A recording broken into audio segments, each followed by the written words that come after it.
హనుమంతుడి యొక్క అవతారానికి మాత్రం బీజం త్రేతాయుగం కంటే ఇంకా ముందు యుగాల్లోనే పుట్టింది. అది ఎప్పుడంటే దక్ష ప్రజాపతి యజ్ఞంలో. మనమందరం విన్నాం, దక్ష ప్రజాపతి యజ్ఞంలో సతీదేవి ఆత్మాహుతి చేసుకొని దేహాన్ని త్యజించింది అని. త్యజించిన తర్వాత ఏం జరిగింది అంటే, భార్యా వియోగం తట్టుకోలేక పరమశివుడు సాక్షాత్తు అక్కడికి విచ్చేశాడు. వెంటనే వచ్చి తన భార్య అయినటువంటి సతీదేవి వియోగం భరించలేక పరమశివుడు రుద్రతాండవం చేయడం మొదలుపెట్టాడు. చివరకు ఆ రుద్రతాండవంలో లోకాలన్నీ కూడా తల్లడిల్లిపోయి అల్లకల్లోలం సృష్టించబడుతోంది. దీనిని ఆపడం కోసం హుటాహుటిన అక్కడికి శ్రీ మహావిష్ణువు విచ్చేశారు.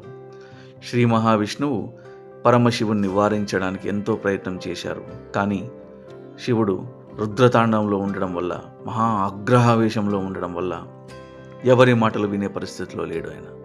కాబట్టి వెంటనే శ్రీ మహావిష్ణువు ఏం చేశాడంటే, లోక కళ్యాణం కోసం సతీదేవి యొక్క సూక్ష్మ శరీరాన్ని తన సుదర్శన చక్రంతో ఛిద్రం చేసి ఖండించి వేశాడు.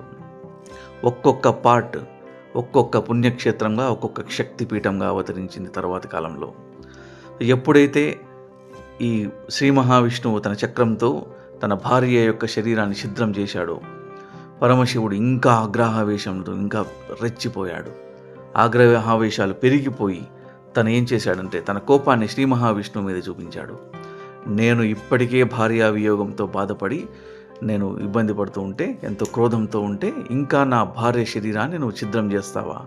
నువ్వు కూడా ఇలాగే భార్యా వియోగంతో బాధపడుగాక అని శపిస్తాడనమాట శ్రీ మహావిష్ణువుని. శ్రీ మహావిష్ణువు ఏమీ అనకుండా ఒక్క నవ్వు నవ్వి సైలెంట్ అయిపోతాడు.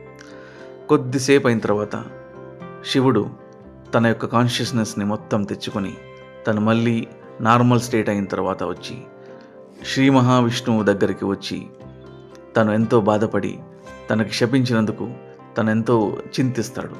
చింతించడమే కాకుండా తను ఒక వరం కూడా ఇస్తాడు. ఎప్పుడైతే నువ్వు భార్యావియోగంతో బాధపడతావో అప్పుడు సాక్షాత్తు నేనే దిగి వచ్చి నిన్ను మరియు నీ భార్యను కలుపుతాను అని వరం ఇచ్చాడు. ఇక్కడే హనుమంతుల వారి యొక్క అవతారానికి బీజం పడ్డది.